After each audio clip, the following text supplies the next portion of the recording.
Meet Bullseye Barry and Pat Splat, or how about Mugged Marcus?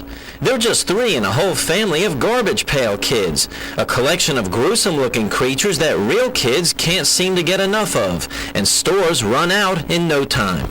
We sold out of them. We can't keep them in stock.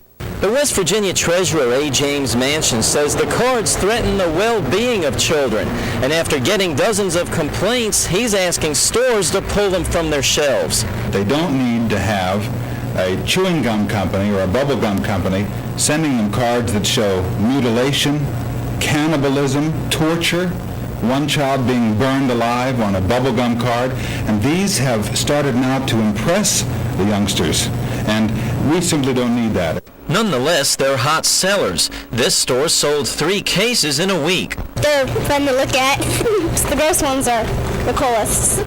A mangled arm, a shrunken head, a blood-splattered face. Kids know what they are. A baby getting beat up. And despite the treasurer's plea, not all parents are opposed to them. I personally don't think they're any worse than cartoons on television and so forth, like Masters of the Universe. Some of those are pretty gross. And as long as they don't scare my kids, they don't bother me. But they bother the treasurer, and while he's not ordering stores to remove the garbage pail kids, he's hoping public pressure will put a lid on them. Alan Cullen, WCHS-TV, News 8, Charleston. Welcome to the Nostalgia Funhouse. That's right, the number one podcast that discusses things from yesteryear with 2 hosts, myself, Johnny Townsend, and my good friend, my brother from another mother, Andrew Lenz. We're the only podcast in history that has all these things. Take that to the bank. What's going on, Andrew? I love how you said all these things, but you didn't really specify. So that is the greatest open-ended thing in the world. That's how you got to do it. What things do they have? Yeah, who knows? We have lots of the things. I know now Johnny bought a lot of something of our topic today, non-sports trading cards, and he has 2-pack of New Kids on the Block cards and 2 packs of did not know all my children trading cards. So you are the only person I know to ever hold or have all my children trading cards. Yeah, I'm a lucky man indeed. You know, some people consider riches to be money, but myself count my riches in all my children trading cards. No Bitcoin here, guys. No investing into the stock market. All my children trading cards were make or break for Johnny. But yeah, so we're going to talk about non-sports trading cards. Obviously, I also, when I was a kid, collected basketball cards. That was my big thing. But that was my gateway into, I still remember, Andrew, to this day, one of my number one fandoms, still to this day, but my first one I remember being a big fan of as a kid was, of course, the Teenage Mutant Ninja Turtles. Right, that's my all-time favorite thing, even to this day. Say all my children. Oh, that was later, when I was more mature. When I could understand all the themes that were happening around me. So I still remember there was this store next to my grandma Townsend's, and after we would visit them, Dad would always stop at that store afterwards because it was like right across the street, basically. And one day I walked in there with them. You know, you're a little kid. You're like, man, what can I ask my parents to get me? It can't be expensive, right? But I want something. And my eye caught this box of Ninja Turtle trading cards, and I was smitten. Every time I went, my dad would get me a couple packs of this with the horrendous gum, but I love these cards. It was from the original cartoon, and I tried to collect all these stickers. I had most of them. I wish I still had them. I miss them dearly. But so that kind of got me into non-sports trading cards, and I'll talk about it later when we get to where it's kind of at today. But I've had a hand in non-sports trading cards personally. Very excited to talk about that. But you know, I kind of get this from my grandma on my mom's side. She collected stuff. Like, she was a big collector of what are they called? Oh man, it's a certain type of doll. I can't remember what they're called, but they're really creepy to me. But she loved them. Porcelain, that's the word. I don't know why I can't think of it. But so she had a bunch of them, and she collected them. And I loved my grandma dearly, but I hated going into that room. My wife collects dolls. I know what you mean. They just really kind of creep me out. That's just me personally. But that I think that's why I've had ever since then. Like if you looked around where my recording space, I'm surrounded by Funko Pops because I get addicted to collecting something. Before this, it was Lego, and before that, it was uh, Ninja. Well, it's always Ninja Turtles is always a part of it. Like I have Ninja Turtle stuff left and right, but I collect. So right now, I think I'm going to ask you, Andrew, after I get my list of things you collect. Yeah. Right now, my collection consists of anything that I can find that has Raphael from the Ninja Turtles. I will try to get it. Anything that has Luigi from Nintendo and Mario, I will try to get it. And it's probably my two biggest things right now. Trying to think if there's anything else, but really those are two things I really. And a specific type of Funko Pop, which is ones that are my favorite ones are ones that are based on real people. Does that make sense? Like Yeah. I have two Weird Al Yankovic's ones. I have a lot of the president ones. I have Mr. Rogers from Mr. Rogers' Neighborhood. I have the complete set of Bob Ross's, right? Like because I love those. They're just really fun to me. What about you? What are some things you collect now? Collect now. Really into, shockingly, Masters of Universe Origins. Yeah. Discover Yes. that. I don't collect them all, but I like to get the ones I have the fondest memories of. So like I have He-Man, I have Skeletor. My kids got me some, so I have like Battle Armor, He-Man, Battle Armor, Skeletor. What else do I have? Got Merman because I loved Merman growing up. Beastman wasn't able to get. First one that I really was like, I got to get this no matter what. I don't care if we don't eat for this week. I know they're like $10 a piece, but still. Was Buzz Off because I was Buzz Yeah. Off for Halloween one year. If you Yep. listen to the show, you know that. Other than that, anything else? I started collecting retro games, Nintendo, Super Nintendo, and then I got a Retro Pi, and I was like, this is way too expensive, so I'll just play them on Retro Pi. Yeah. But Are you other than listening, that, Trevor? yeah, other than that, that's pretty much what I collect. Yeah. I do have two Funkos. I have a Dustin from Stranger Things, and then my wife got me, I'm guessing it was an exclusive Target set from Star Wars. Oh yeah. Yeah. Yeah, that was the one that she got me for my birthday. So I think mainly it's Masters of the Universe Origins or kind of like things that remind me of my childhood that I'll Yeah. buy and kind of collect. So it's more or less things that remind me of my childhood. Oh, I do have the set of the re-released Ninja Turtles and the Party Wagon. I see. I'm jealous. I have the Raphael, and that's it. Yeah, But, that's just because I was like, I have to stop myself, or I would just keep buying. I have all four. They're opened. I'm a let it breathe guy. Just I do both. I have a lot of open, well, especially if we're talking Ninja Turtles. Like I'm staring at 4 Ninja Turtles out of the package, but I have a Raphael hanging up, who's still in package. I kind of do both. I like to display the whole thing, right? Like I'm staring right now at a Mankind from wrestling figure, and he's in package and he's hanging up, so I can look at him because he's so cool. But he can do the mandible claw. I think the greatest thing my wife got for me, well, it wasn't so much. I just said, I like this. And she was like, oh, well, I guess I owe you an anniversary gift. This is so amazing because I am a huge fan of Transformers, the movie from 1986. Yes. Yeah. It is the Coronation Starscream. Comes with a throne, the crown, That's cool. everything else. I almost got the Galvatron, but it was $55, and I wanted to kind of set it up where Galvatron was gonna, kill him. Yeah. And he was like, as you would. Yeah.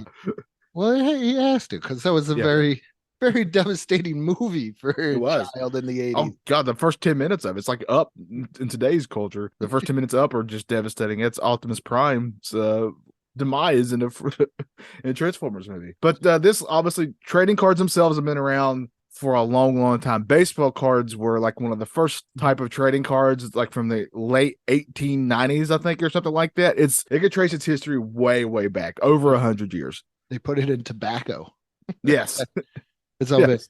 The non-sports trading cards, I have to say I was the only person in my family to do it. And if you ever listen to me, whatever my brother and my father were doing, I kind of just did the opposite because I don't know if it's rebel or I just like to do my own thing. Like they were heavy into sports cards. I love sports cards too. I had football, basketball, baseball, hockey, all those, but it was something about the non-sports trading cards that were always cool. Teenage Mutant Ninja Turtles, The Simpsons, New Kids, some of the other great ones, like DC, and then the Marvel ones that came Yeah. out. Star Wars is a huge one to this day, Yeah. still big. There's a lot of ones. I mean, a lot of, especially back then. I remember, Andrew, when I was when I was in elementary school, Garbage Pail Kids were humongous. Like, I literally saw kids in my class trading these cards with each other. That's how big they were. They were major, major. Yes, though that's probably the first one that I remember, and I even watched the horrible movie as a kid. Yes.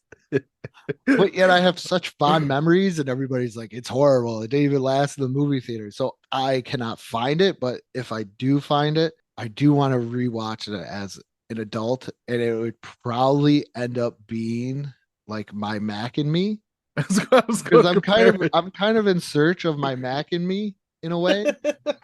So I'm thinking either Garbage Pail Kids or the Masters of the Universe movie is my Mac and Me. And if you ever want to know what I mean by My Mac and Me, go check out Johnny and I's review of Mac and Me. Yeah.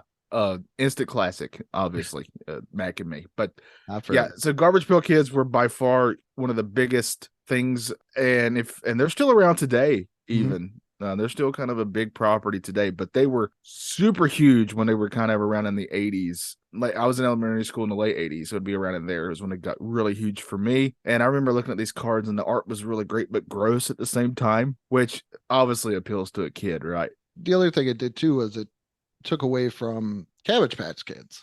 Yes. Yes. Cabbage Patch Kids were these sweet, nice things, other than the one that would eat your hair and your fingers and everything else.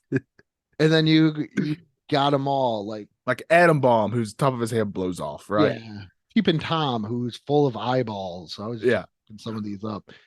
And they're just so gross. What's this one from 1986? Armpit Brit, which is, a Garbage Pail Kid, female Garbage Pail Kid with their arms just full of hair. Yeah. They're just fun to look at. Mickey Mouse, whose whole body is mouse. Well, here's a Beetlejuice one. What's he called? Mucky Michael, and he looks like Beetlejuice, so probably a little bit of a tribute to Michael Keaton. But that was Garbage Pail Kids. They were disgusting, they were gross, but they were so cool because I think they appealed a lot more to everyone than just Cabbage Patch Kids. Yeah, I mean, it's a gross sense of humor was involved. And if you're a kid, that's like, well, I can't say that I don't laugh at a fart today, but you know what I mean? Like, it's still, like what you found funny as a kid, like people who burp and fart, right? Those are funny things. And that's kind of where these cards kind of come in a way. Like, I still remember, I can't remember which character it is, but like they had like a snot coming out of their nose. I remember being really grossed out by it. But that's just, that they were huge, and they weren't the only cards that were huge. Like I said, the Ninja Turtles had think of any major cartoon property, and I guarantee you at some point they've had at least one set of trading cards come out.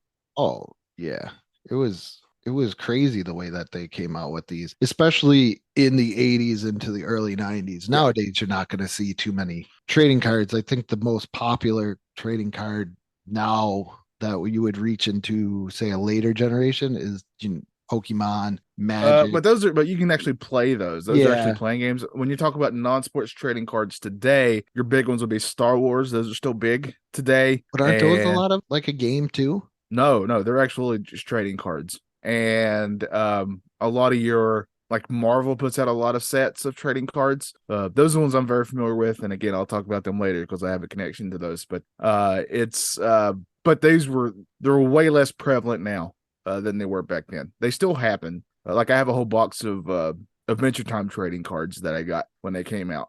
So they still do happen from time to time. But I mean, even those cards are like over a decade old that I have of Adventure Time. So. Yeah, I love just every single last one of like these trading cards, and I'm like looking at other ones. You got Growing Pains trading cards, Mork and Mindy, 18, Three's Company. I remember Mork and Mindy ones. I never got them, but I always wanted them as a show I love. Like, any show you really like, man, I got to get these trading cards. Yeah, I love looking at the prices. Here's some nice Elf trading cards for 25 cents. Yes, that's what I'm talking about. We need to get some Elf trading cards. You get this whole set, and you get MASH in there too. MASH, Mork and Mindy, Magnum PI, Bubblegum. Oh man, that's series 2 Elf. I'm going to throw in a cheap plug for Retro Bliss. There's an episode, I can't remember which one it is, but Trevor and I did a little special thing. I'm assuming it's one of the Ninja Turtle episodes because I'd gotten these old packs of Ninja Turtle cards, and this episode's maybe 2 years old, something like that. But they were never open packs, so they still had that gum inside, Did you eat the gum? and we chewed the gum. I 100% do not recommend. It is truly awful, and that taste will stay with you. And the gum wasn't even good when it was quote unquote fresh. It would snap. That was the best part. In my opinion, man. we're on once again. Here's a Mac and me Doug situation. That gum was amazing.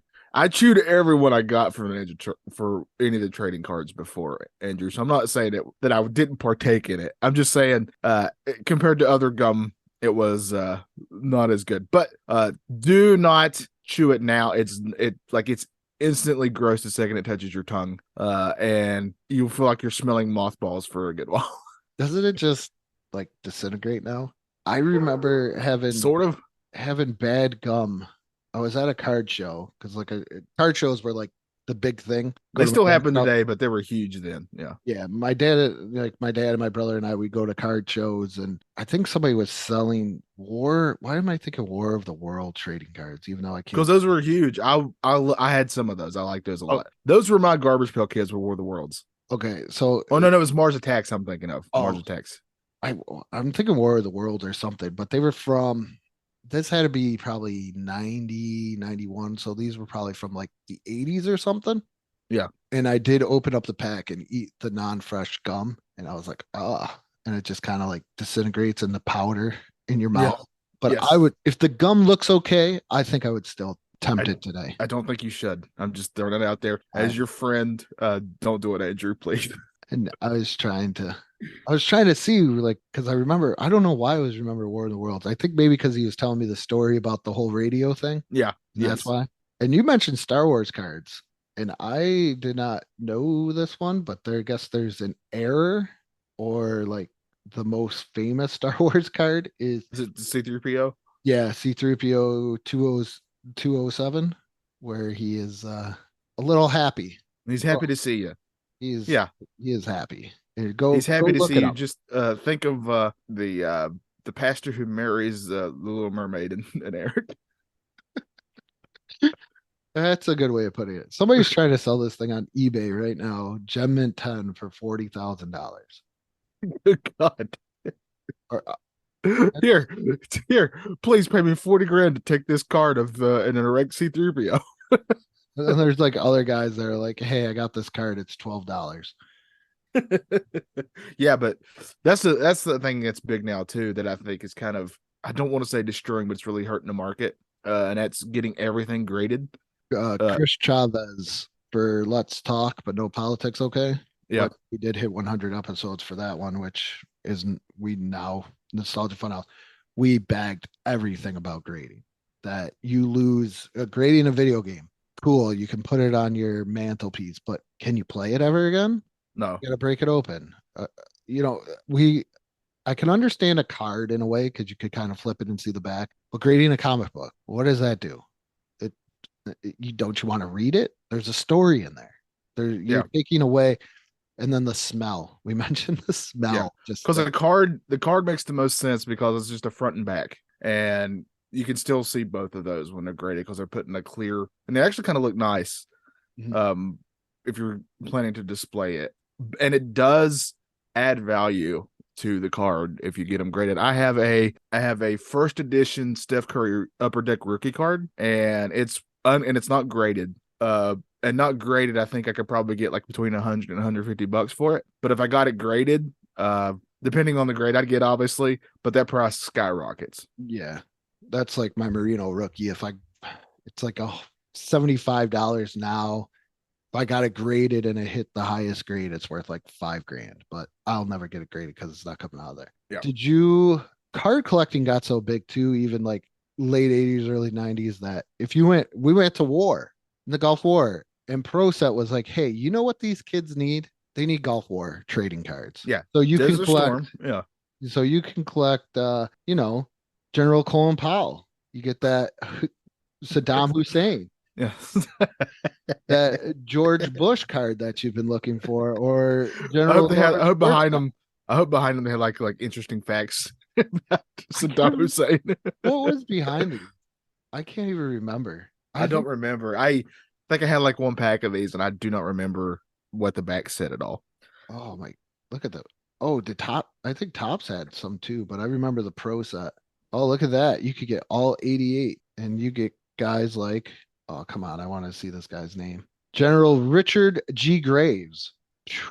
I don't know what I would do without my General Richard G. Graves card. Does it say what's on the back of it? Uh, no, it won't show over the back. I gotta find a better picture. But that is, you can get your Admiral card. Oh, thank goodness. Akbar, it's a trap. I love this George Bush one. It's George, what is he called now? George H.W. Bush. W. Bush, yeah. It just says the commander in chief, and he's wearing like this bomber jacket. That's all it says on the bottom. Oh man. But Tops made them. Oh man, I wish cards were 50 cents a piece. Oh Tops god. made them. Pro set ruined everything.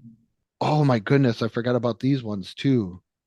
The card collection, it was 1991 Crown from Crown, and it was like cartoon versions. So you had like George Bush dressed as like Rambo standing on top of Saddam Hussein, like he's gonna just like lay lead into him. Well, these sound more fun at the very least. Yeah, there's one in a boxing match.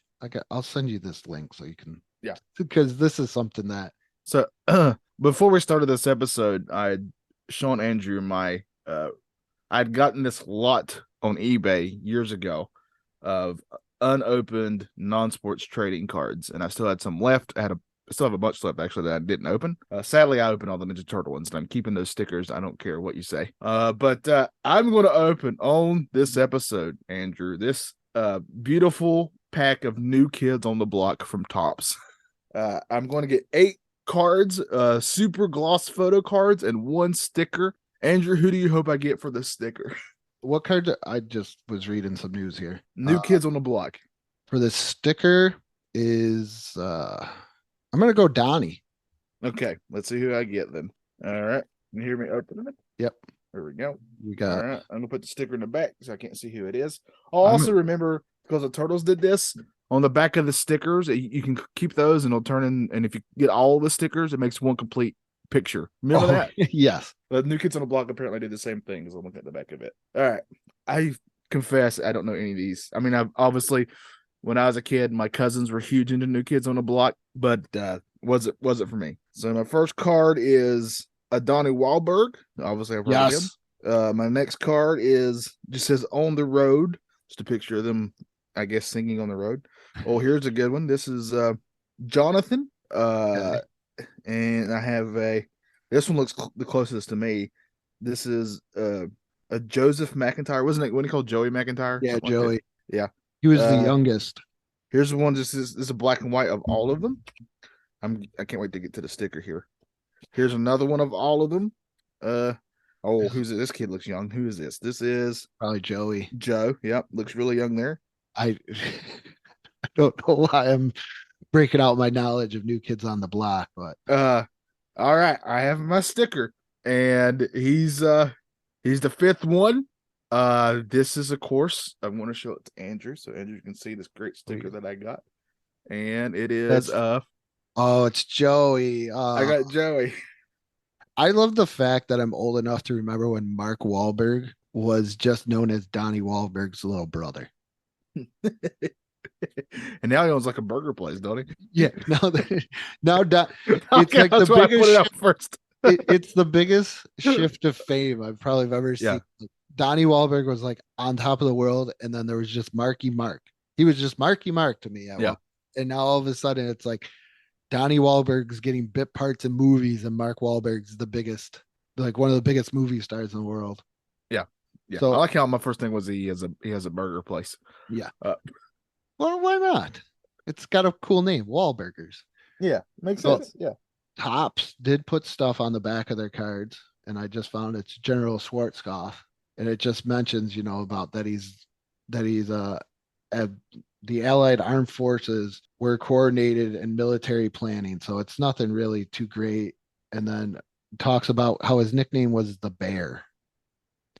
Yeah. And then, the elite that he just did stuff. But you can get a card of the Huey Cobra. I think Oh. I want that. See, the vehicles I would probably want because this might be pretty cool. But it maybe I don't know. I love history a lot, so maybe some of those historical figures. But that just goes to show they would make a card of anything, right? There's Three Stooges cards from back in the day. I was watching Oh, some older man. ones. Yeah. And there's the one of the curlies is the hardest to get and most sought after. Yeah. Hey, I love that all of these sets have like sought after ones too. That's so cool. Yeah. These are huge. Now, Andrew, today, I mean, or even back then, I keep bringing up the sticker. Each of these card sets most of the time would have something extra besides the main cards. They would have either a sticker, they would have gum. We've said gum before. Some would have both. The Ninja Turtles would have both. And that's just another way to be like, hey, kids, you're really going to want this pack of cards because not only do you get these cards, you get a sticker and you get some gum. And that still kind of continues today. They don't do gum anymore, but they will do their special inserts, right? Yeah. That they'll do. And sometimes they'll actually still do stickers. But where I kind of come in, or I used to, I haven't done this in a couple of years, but they do sketch cards. And these are, they would get artists and they would say, hey, I'll give you my example. Like they were bringing out a set about Deadpool, right? Marvel was. And they said, hey, can you do so many Deadpool cards? Just one, like, needs to be hand drawn by each artist. So they're one of ones. They're the only ones. And they would be randomly inserted into packs, and you were lucky if you got one. And then you're even luckier if you got an artist you were searching for. And I've done 2 of those. So I did that one, and I think I did a Spider-Man set. So I've done 2 of those. And I'm friends with a lot of artists who've done a lot of those. It's a really fascinating thing, especially when I tell people what I got paid for doing these compared to what they sell for on eBay. I'll give you an example. These are from who puts out the Marvel ones? Is it no, it's not Topps. It's because Topps is Star Wars. Upper Deck. Upper Deck, yes. All right. So I only knew that because I looked up your Deadpool card. All right, so I have a very distinct art style, and I was very excited to get to do these. They were a lot of fun, but there's a lot of the process. So you say, hey, I want you to draw. I'm just throwing out a number. I can't remember how many I had to do, but let's just say you have to draw 30 cards, right? And we need them done by this deadline. You got to send them in. You got to scan them too, because you send them the scans after you've done it, because they got to get approved by 2 different people. Upper Deck has to approve them, and Marvel obviously has to approve them. And if even one of those says no to any of your cards for whatever reasons, there's the contract for these things are. But by the way, when I'm talking trading, these are the same size as a regular trading card that you're thinking of. All the do's and don'ts are insane. All these things you can't do anymore for these cards. Obviously, I can't have a character smoking. I can't draw a character smoking. You can't have a real gun, that type of stuff, right? So they can get denied for any reason. The cards that get denied, you don't even get paid for, FYI, even though you drew them, because you're considered it's an independent contract with the company. So you only get paid for the ones you do, and that's a set number. So, for example, I did like 30 something cards for Deadpool, and I think I got $5 per card that I drew. That's it? That's it. And then they'll also give you a number of artist proofs that are just the blank cards that have the AP on them. And those are ones that I can charge extra, because if somebody says, hey, Johnny, I know you have these artist proofs. Can you draw me a Captain America? I could say, sure, that'd be like $60, $70 or whatever. I can charge a lot for those because they're quote unquote official in a way. But even those have to get approved, right? So it's a headache. It's a giant headache. That's why I don't really do it anymore. But $5? I'd get $5 for a card. And if somebody was lucky enough to pull that card, you can actually go on eBay now and find tons of these. I mean, not just mine, like all kinds of sketch cards. Mm-hmm. And they range everywhere from the official ones from like pretty much like $15 on up, depending. But the one that I remember is I did one and I got paid $5, and someone was trying to sell it for like, I don't remember. It's like a 100% more than what I got paid for it. Yeah, it's the one that I was looking at, Upper Deck 2019 Deadpool hand drawn sketch card by Johnny Townsend. Yeah. They want $291.69. Yeah. And I got $5 for that card. That's what they want, plus another $19.26 for shipping. Yeah. And again, I got $5 per. And that's a big thing in the artist community that that I know a lot of people of. It doesn't pay well. That's why a lot of them don't stay around doing that very long. It's just not a good paying job. And you have to do a lot of work. It takes a lot of time to draw 30 plus cards, Andrew. But that's how I'm actually very much know the stuff now. No, I love your artwork, but no offense. I would rather have these C3PO Erection. I get it. yeah, cards for reprints for $3.95 each. I don't know why, but when you look up your card and you go to the bottom for I probably talk about erections too much. by recent sponsored views. They're like, hey, check out this C3PO card. Honestly, I love that that's on the same thing. Yeah, scroll down. It seems right to me. Well, I always try to put a little humor in most of my cards. So I love how this one guy, there's another C3PO card. It's graded, but listed, it's pre-owned. Well, they should be, right? It's gotta be pre-owned. That's my favorite thing about these cards. But to be fair, whenever I've tried to sell my art on eBay, I feel very weird putting, hey, you gotta put if it's pre-owned or new. Like what do you want me to say?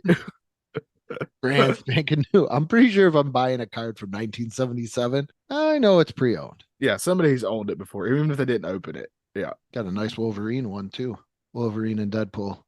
I did quite a few of those. But yeah, so that's just kind of an example of what goes on with some of the stuff today. It's a lot of work for very little pay, which I'm sure a lot of people can relate to in other ways. Yeah, but you're drawing that on a tiny little card. So that's even I'm like, ugh.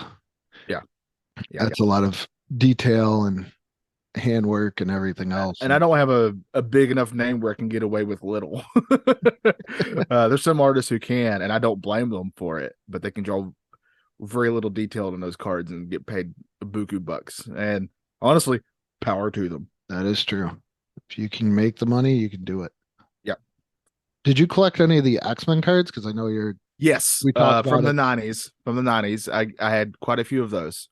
I liked who made the good one. I was trying to figure out who made. I think this has gone up in value since then too. Now I believe.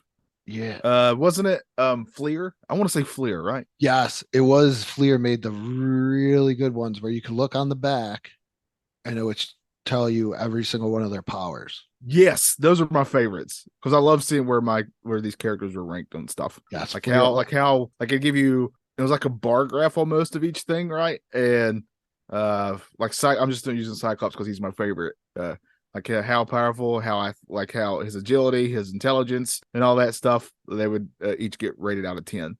Yeah, Fleer. Yes, and the artwork was pretty amazing. Yes, the artwork was incredible.